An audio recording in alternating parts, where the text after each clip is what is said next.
오늘 함께 은혜 나누실 말씀은 로마서 7장 12절부터 17절 말씀입니다. 이로 보건대 율법도 거룩하며 계명도 거룩하며 의로우며 선하도다. 그런즉 선한 것이 내게 사망이 되었느뇨? 그럴 수 없느니라. 오직 죄가 죄로 드러나기 위하여 선한 그것으로 말미암아 나를 죽게 만들었으니 이는 계명으로 말미암아 죄로 심히 죄되게 하려 함이니라. 우리가 율법은 신령한 줄 알거니와 나는 육신에 속하여 죄 아래 팔렸도다. 나의 행하는 것을 내가 알지 못하노니 곧 원하는 이것은 행하지 아니하고 도리어 미워하는 그것을 함이라. 만일 내가 원치 아니하는 그것을 하면 내가 이로 율법의 선한 것을 시인하노니 이제는 이것을 행하는 자가 내가 아니요 내 속에 거하는 죄니라. 아멘. 로마서를 기록한 목적은 이방인들이 교회를 세웠고 교회가 부흥이 되고, 그런데 유대인들이 와서 너희가 예수 믿는 것만으로는, 믿음만으로는 구원받는 것이 아니다. 율법을 지켜야 된다. 또 할례를 받아야 된다. 그렇게 주장하다 보니까 이방인 가운데 예수 믿는 사람들이 이제 혼돈을 일으킵니다. 이 사람들이 하는 말이 진짠가? 사도 바울이 그런 상황을 알고 편지를 써서 그게 아니다라고 지금까지 쭉 얘기를 하고 있는데, 이방인들이 죄가 만연한 것은 사실이다. 그러나 너희 유대인들도 별반 다를 게 없다. 너희들이 율법을 지키고 또 거룩하다라고 하지만은, 그러나 그 속 내면을 들여다보면은 입으로는 율법을 지킨다라고 의롭다라고 얘기하지만은 그 속에는 죄가 더 가득하지 않느냐. 그래서 이방인이나 유대인이나 하나님 앞에는 다 아담 안에서 죄인이고 그 죄로 인해서 영원한 사망에 이를 뿐이다. 너희는 똑같은 자다. 이렇게 얘기를 하면서 오직 구원은 믿음으로 얻는 것이다. 율법을 지키는 그 율법의 행위가 구원을 하는 것이 아니라 오직 예수 그리스도를 믿음으로. 그 믿음이라는 게 무엇입니까? 예수님께서 내 죄를 대신 담당해 주시고 우리는 죄에서 자유함을 얻고 죄사함을 얻었다. 그래서 우리는 죄의 권세, 이 사망의 권세에서 벗어난 자들이다라는 그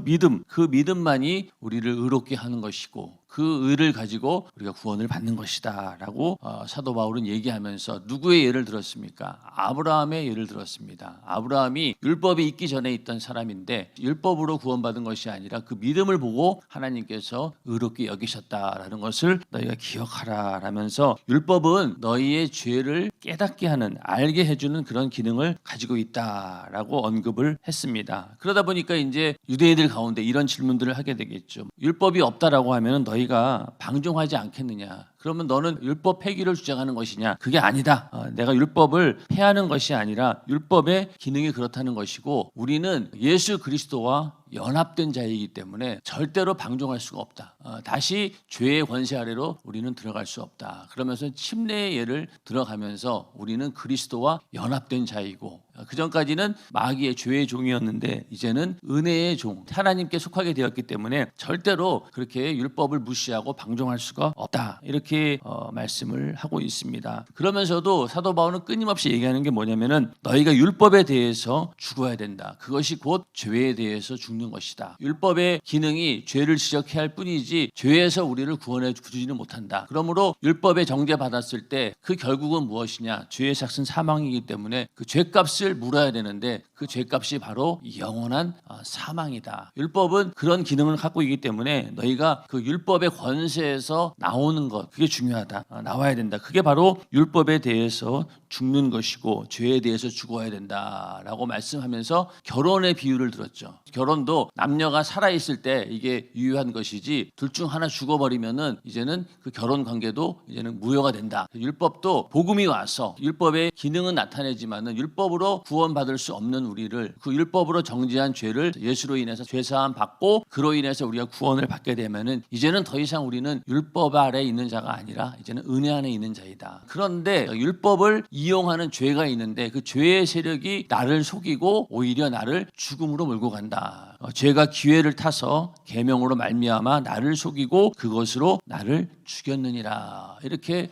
또 사도 바울은 얘기합니다. 그러니까 율법의 기능은 온전한 것이에요. 그러나 그 율법을 누가 이용했다고요? 내 안에 있는 죄가, 죄를 짓게 하는 자가 누구입니까? 바로 마귀 역사죠.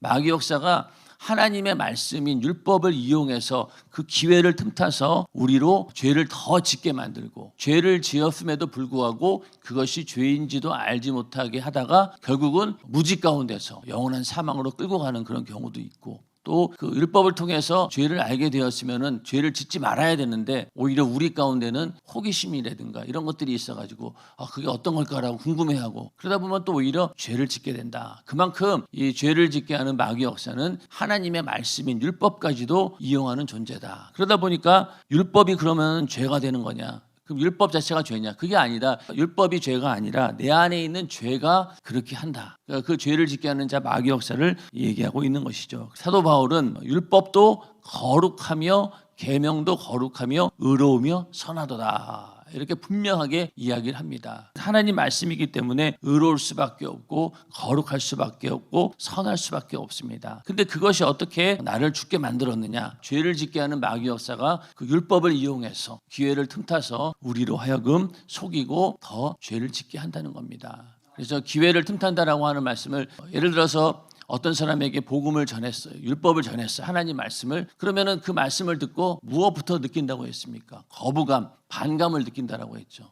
그래서 이 정도까지는 내가 수용할 수 있는데 이거 못하겠는데, 예수 믿지 않는 사람들 중에서도 도덕적 윤리적으로는 우리랑 코드가 맞아요. 그래, 그 정도까지는 내가 도덕적 윤리적으로 당연한 거지. 그래, 수용할 수 있어. 그런데 예를 들어서 너희가 안식일을 거룩히 지켜라. 또 하나님의 영광을 위해서 살아라. 이러한 것들에 대해서는 반대 입장을 갖게 됩니다. 난 그거 못하겠어. 그리고 죄라고 하는 것이 행동으로 드러나는 것, 그것만 안 하면 되는 것이지 마음속에 있는 죄까지 죄라고 하고 그걸 가지고 내가 죄책감을 가지란 말인가? 난 그렇게 부자유하게 못 살아. 이런 반감을 가져서 결국은 하나님께 나아가는 길을 막아버린다는 거예요. 죄의 세력이. 누가복음 12장에 보면은 부자의 이야기가 나오죠. 소출이 넉넉한 부자의 이야기가 나오고, 바로 그 앞서 어떤 청년이 와서 형으로부터 유업을 좀 공평하게 나눠주게 해달라고 예수님에게 요청을 합니다. 그러면서 예수님이 하신 이야기가 내가 탐심을 버려라, 이렇게 말씀하고 있죠. 근데 그 앞서 12장을 처음 시작할 때가 어떤 상황이었냐면은 예수님께서 제자들에게 말씀을 하시는데 어떤 말씀을 했냐면은 바리새인들의 외식을 경계하라, 이 얘기를 하셨어요. 그러다가 갑자기 그 청년이 나타나서 재산을 분배해달라고 얘기하고, 그러니까 거기에서 예수님이 탐심에 관한 이야기를 했습니다. 로마서 7장에서 탐심에 관한 이야기를 하고 있죠. 탐심은 10가지 계명 중에서 맨 마지막 계명인데, 이웃의 것을 탐내지 말라라고 하는 것은요, 그 마음속에 있는 죄를 말하는 거예요. 마음속에 있는 죄. 행위로 드러나는 죄가 아니라 마음속에서 내가 옆집에 있는 물건을, 소유를 탐낸다라고 하면은 그것이 죄라는 거죠.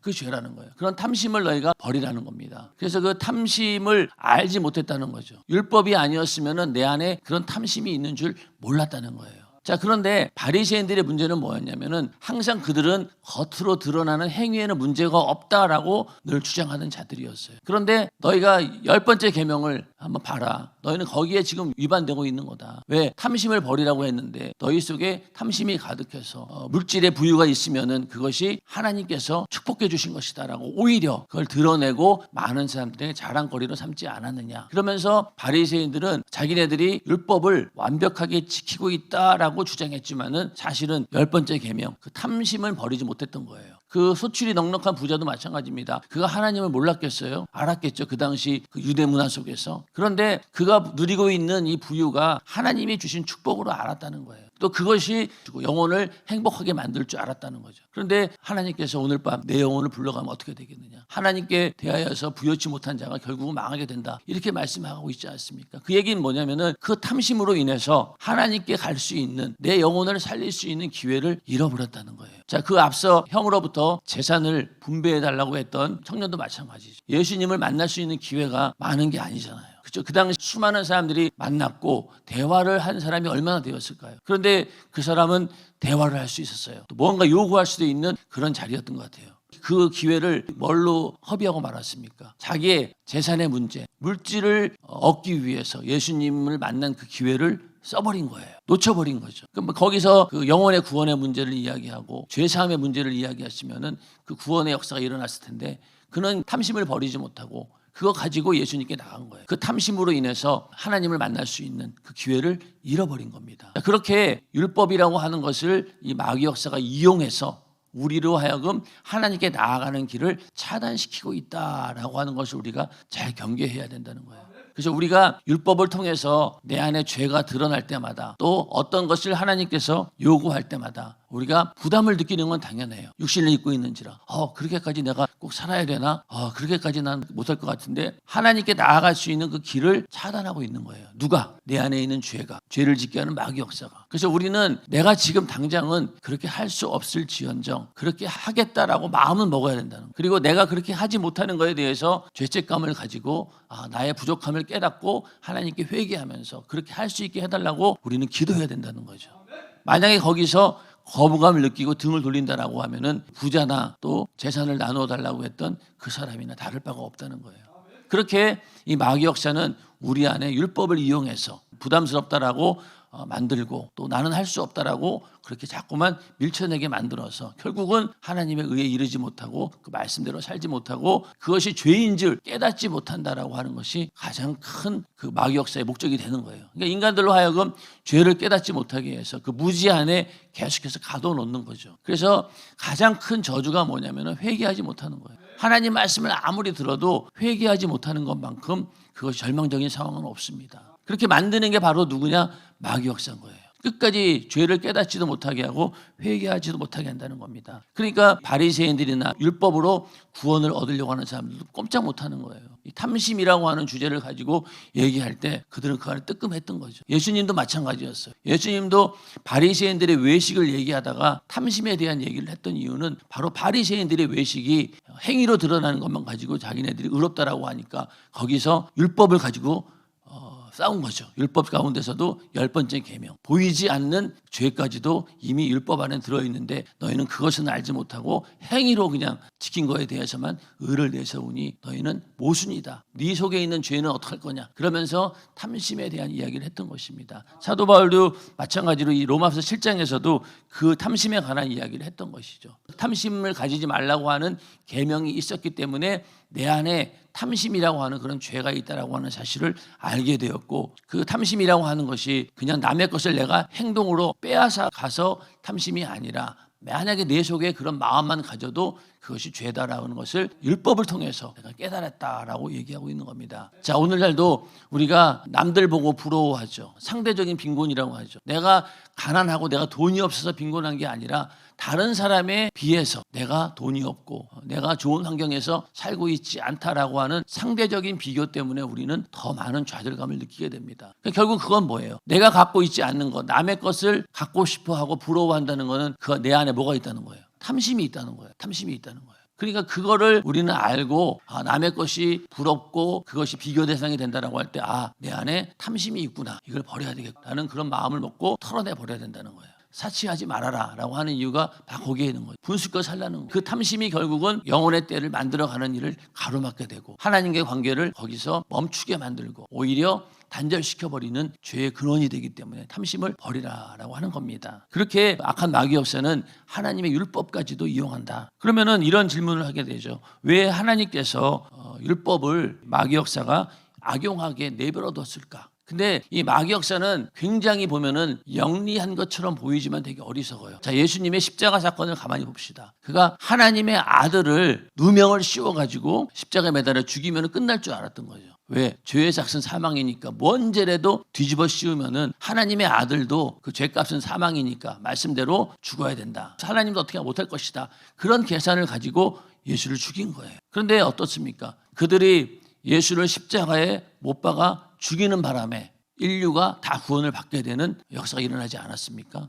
그러니까 이 마귀 역사는 굉장히 영리한 것 같지만은 나중에 가서는 이 악수를 두는 거예요. 또 예수님의 재림도 마찬가지죠. 예수님의 재림을 막기 위해서 뭘 합니까? 복음이 전파되지 못하도록 막 가로막아요. 그러다 보면 어떻습니까? 이렇게 예수 믿는 사람들을 죽입니다. 순교자가 막 늘어나게 되는 거죠. 자, 그럼 어떻게 해요? 하나님 말씀에 복음이 땅끝까지 전파되고 또 순교자의 수가 차게 되고 그렇게 되면 예수님 오신다라고 했잖아요. 복음은 막았는데 순교자의 수가 늘어나는 그 일은 또 만들어내서 결국은 예수님의 재림을 앞당기게 되는 거예요. 그러니까 마귀 역사는 득세하면 득세할수록 예수님의 재림은 더 가까워질 수밖에 없는 거예요. 그게 바로 마귀 역사예요. 그래서 마귀 역사의 지금 눈에 보이는 현상만 봐가지고는 굉장히 영리한 것처럼 보이고 두려운 것처럼 우리가 느끼지만은, 그러나 하나님 보시기에는 그들은 어리석은 자인 거예요. 율법을 가지고 이렇게 이용한다라고 하지만 결국 그것이 어떤 결과를 가져오냐면 우리 안에는 죄가 더 드러나는 거예요. 죄가 더 많이 드러나는 거예요. 13절에 보면은 그런즉 선한 것이 내게 사망이 되었느냐, 그럴 수 없느니라. 그럴 수 없다는 거예요. 율법이 사망의 도구가 되었느냐, 그럴 수 없다는 거예요. 오직 죄가 죄로 드러나기 위하여 선한 그것으로 말미암아 나를 죽게 만들었으니. 나를 죽게 만들었다라고 하는 건 뭐예요? 내가 죄를 깨닫고 나는 죄인입니다라는 상황까지 갔다는 거예요. 나는 죽었습니다. 깨달았다는 거예요. 이는 계명으로 말미암아 죄로 심히 죄되게 하려 함이니라. 죄가 죄인지를 분명하게 밝혀준다는 거예요. 이것도 죄고 저것도 죄고. 자, 예전에 우리가 의술이 발달하지 않았을 때는 병원에 가면은 할 수 있는 게 뭐였어요? 엑스레이. 그전에는 그냥 의사가 청진기 갖고 이렇게 뚝뚝 두들겨 보고 맥박 짚어보고 그러고 이제 뭐가 몸에 이상이 있는 것 같습니다. 이렇게 얘기했잖아요. 그러다가 이제 좀 이상이 있으면 엑스레이 찍고. 근데 요즘은 어때요? 피 검사부터 해서 MRI 뭐 이런 거 찍어가지고 완전히 몸속을 정밀로 검사를 합니다. 그러다 보면 어때요? 안에 있는 질병들이 다 드러나게 되죠. 그러니 그거를 이제는 고칠 수 있는 길이 더 많이 열린 거예요. 그런 것처럼 율법이 없었다라고 하면은 우리 인간의 죄를 찾아내지 못한다는 거예요. 이렇게 샅샅이 찾아낼 수 없다는 거예요. 바리새인들은 죄를 찾아내긴 찾아냈는데 어설피 찾아낸 거죠. 싹 다 찾아낸 게 아니라. 그리고 오히려 죄를 찾아내서 회개하려고 한 것이 아니라 내가 요건 잘했어, 요건 지켰어, 이거 의를 드러내는 게 문제였다는 거죠. 근데 율법의 기능은 그게 아니라 있는 죄를 싹 다 찾아내서 어느 누구도 내가 죄인이 아닙니다라는 말을 하지 못하도록 입을 다 막아버리는 거예요. 그러면 하나님께서 그렇게 하신 이유가 뭘까요? 우리 인간들을 싹 다 죄인 만든 이유가 뭘까요? 죄로 정죄해가지고 지옥 보내려고 그럽니까? 아니죠. 그럼 누구를 만나야 돼요? 죄를 가지고 이제는 예수를 만나야 돼요. 내가 이런 죄를 지었습니다. 예수의 피의 공로로 나는 죄사함 받았으니 이제 나는 죄에서 자유함을 얻었습니다. 예수를 만나기 위해서 죄를 이렇게 지적하게 되는 겁니다. 그 일에 누가 쓰인 거예요?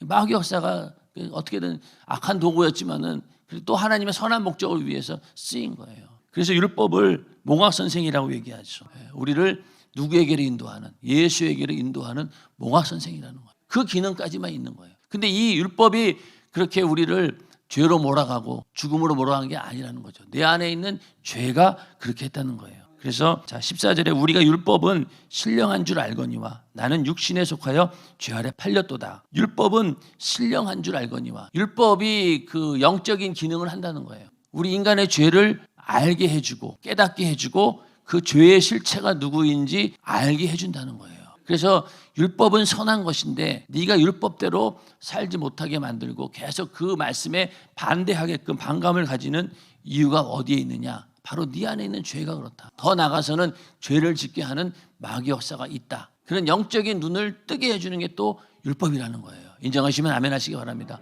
그러니까 율법은 이렇게 신령하다는 거예요. 영적인 기능을 가지고 우리를 진단해 준다는 겁니다. 그럼에도 불구하고 나는 육신에 속하여 죄 아래 팔려도다. 이건 앞서도 계속 말씀드린 것처럼 우리는 예수를 믿고 하나님으로부터 의로워졌어요. 그리고 하나님의 권세 안으로 들어왔고 우리는 은혜의 권세 아래 있는 자들입니다. 그럼에도 불구하고 육신이 있는 동안은 끊임없이 이 마귀 역사는 우리를 이 죄를 이용해서 어떻게든 넘어뜨리려고 합니다. 그러니까 내가 예수를 믿고 거듭나고 성령이 충만한다 할지라도 죄는 끊임없이 우리 가운데 역사하게 되고 또 어떤 경우에는 아쉽게도 우리가 죄에 속아가지고 죄를 짓는 그런 경우도 있죠. 그렇게 우리는 육신을 입고 있기 때문에 육신에 속하여 죄 아래 팔린다는 거예요.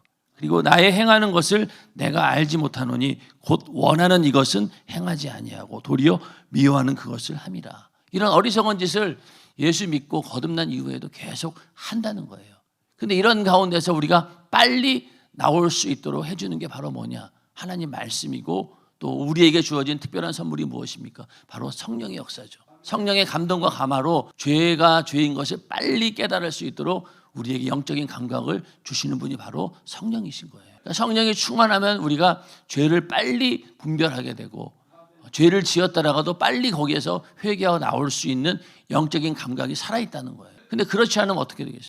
그 안에 그냥 묻혀가는 거예요. 만일 내가 원치 아니하는 그것을 하면 내가 이로 율법에 선한 것을 시인하노니.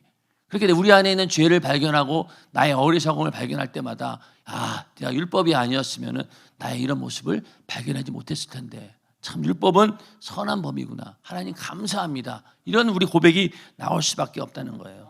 이제는 이것을 행하는 자가 내가 아니요 내 속에 거하는 죄인이라. 이렇게 행하게 하는 게 누구라고요? 내 속에 있는 죄가 그렇게 한다는 거예요. 마귀의 역사가 우리를 그렇게 이끌어 간다는 겁니다. 그래서 우리는 성령이 충만하면 할수록 하나님 말씀대로 살고 주님을 사랑하면 사랑할수록 우리는 마귀의 역사에 동조하는 일이 없어지게 되는 거죠. 점점 우리가 정말로 무지해서 속는 경우는 있어요. 워낙 교활하기 때문에. 그러나 우리가 고의로 죄를 짓거나 하나님의 은혜를 등지지는 않는다는 거예요. 그럼 우리가 그걸 양심상 알아요. 안다는 거예요. 근데 그 모든 것들이 누가 하느냐? 바로 이 죄가 한다는 거죠. 죄가. 그래서 이 죄가 죄의 됨을 드러내게 하기 위해서 율법이 있는 것이다. 율법은 우리를 싹 다 죄인 만들어야 돼요. 그러니까 지금도 예수 믿으라고 할 때 당신은 죄인입니다라고 하면은 안 받아들이는 사람들 많잖아요. 안 받아들여요. 내가 그래 왜 죄인인데? 나는 그 착하게 살았는데. 그러나 율법을 제대로 알면 어때요? 나는 정말로 죄인이구나라는 소리가 저절로 나옵니다. 그렇게 해서 모든 인간들을 싹 다 죄인을 만들어 놔야지, 그래야지 예수가 필요한 자로 구원을 얻을 수 있는 거죠. 안 그러고 만약에 나는 죄가 없다라고 하면은 그는 절대로 예수 그리스도를 만날 수가 없다는 겁니다. 그래서 모든 사람들을 죄인으로 만들어주는 역할을 하는 게 바로 율법이다. 갈라디아서 3장 19절에 보면은요, 그런즉 율법은 무엇이냐? 범법함을 인하여 더한 것이라. 율법은 범법함을 인하여 죄를 지은 것에 대해서 그걸 더 가중시켰다는 거예요. 더 죄가 죄되게 만들었다는 겁니다. 천사들로 말미암아 중보의 손을 빌어 베푸신 것인데 약속하신 자손이 오시기까지 있을 것이라. 그러니까 율법의 기능은 예수가 오기 전까지 그 모든 기능을 한다는 거예요. 그러니까 이 완결판은 누구에게 이루어지느냐?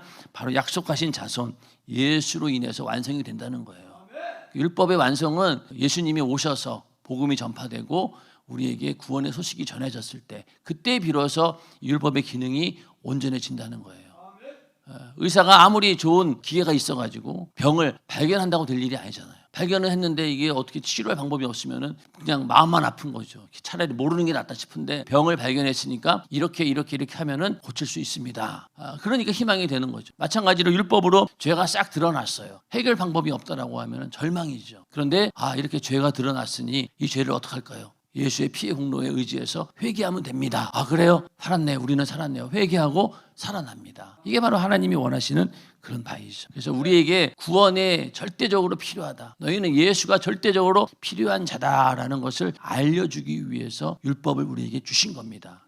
그러니까 율법은 선한 것이고 거룩한 것이고 의로운 것이죠. 그래서 우리는 율법을 들었으면은 그 율법대로 살려고 노력해야 됩니다. 그 의도가 바리새인처럼 내가 율법으로 의로워지려고 하는 그런 이유가 아니라 내가 하나님의 그 은혜를 받았고 내가 하나님의 아들의 죽음이라고 하는 그 목숨값으로 내가 구원받았으니 은혜 받은 자로서 내가 주를 위해서 무엇을 할 수 있을까? 가장 먼저는 하나님 말씀대로 사는 것이 그 우선이 되는 거죠. 그럴 수밖에 없어요. 사랑하는 사람에게 하자는 대로 그가 원하는 대로 하고 싶은 게 남녀 간의 사랑도 그런데 하나님과 관계 속에서 내가 주님을 사랑하면은 주님이 하라고 한 것 하고 싶고 하지 말라고 한 것 안 하고 싶고 이게 사랑하는 자로서 마땅한 바죠. 그렇게 해서 일단 우리는 율법을 어떻게든 거룩하게 지키려고 노력을 합니다. 그러나 그 율법 아래 매여 있는 자들은 내가 이 율법을 지키다가 못 지키면은 그 죄로 인해서 지옥 가는 거 아닌가? 저주받으면 어떡하지? 이러한 두려움을 가지지 말라는 거죠. 경외함과 두려움은 다른 거예요. 내가 이 죄의 권세에 다시 또 돌아가지 말라는 거예요. 우리는 이미 나온 자이기. 그래서 우리가 어쩔 수 없이 율법대로 살지 못하고 또 죄를 지었다라고 하면은 빨리 예수의 피의 공로를 붙들고 회개하라는 겁니다. 그리고 성령 충만함을 계속 유지해서 아예 죄가 사전에 들어오지 못하도록 막아야 된다는 거죠. 더 우리 안에서 이게 기승을 부리지 못하도록 다 차단을 시키라는 겁니다. 그러나 엄밀히 따지면 우리는 절대로 죄에서 완전히 벗어날 수 없어요. 육신을 입고 있는 동안은. 그건 우리가 분명히 기억하셔야 돼요. 그래서 우리는 뭘로 사는 거예요? 은혜로 사는 거예요. 말은 은혜로 산다라고 하면서 실제적으로는 은혜로 살지 않고 율법 아래서 율법으로 의로워지려고 하는 노력이 있다는 걸 우리는 잘 알아야 됩니다. 그래서 우리는 그 노력이 나를 의롭게 하는 것이 아니라 내가 죄인임을 깨닫고 나는 은혜 받아야만 사는 자구나. 예수의 피의 공로가 없이는 나는 단 한순간도 살 수 없구나라는 것을 깨달으라는 거예요. 그러니 우리 인간은 태어나서 죽을 때까지 아마 죽기 직전까지 우리는 죄에서 벗어날 수가 없어요. 육신이 있는 동안. 아무리 성령 충만하고 막 기도하는 중에도 뭐가 죄 짓잖아요. 생각으로 마음으로. 그렇죠? 옆에 있는 사람이 막 침 튀기고 막 그러면 아우 더러워 막 이러면서 그러기도 하고 또 옆에 있는 사람이 막 이렇게 손 흔들고 막 그러면 아이 짜증내고 그런 거 보면은 우리는 성령 충만하는 그 자리에서도 죄를 져요. 그러니까 우리는 어떤 자들이에요? 하나님의 은혜 아니고는 살 수 없는 자라는 그런 걸 깨달으라는 거죠.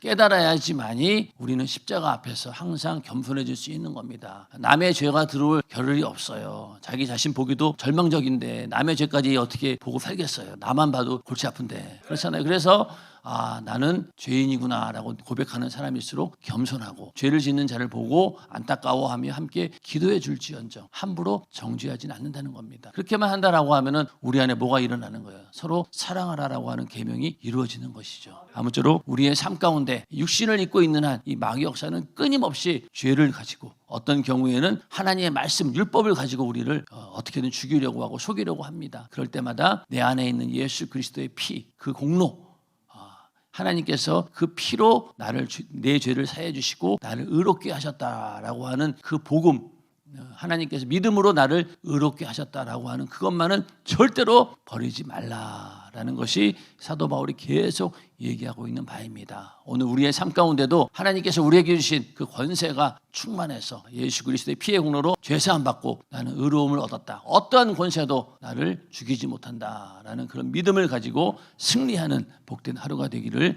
주님의 이름으로 축원합니다. 시간 기도하겠습니다.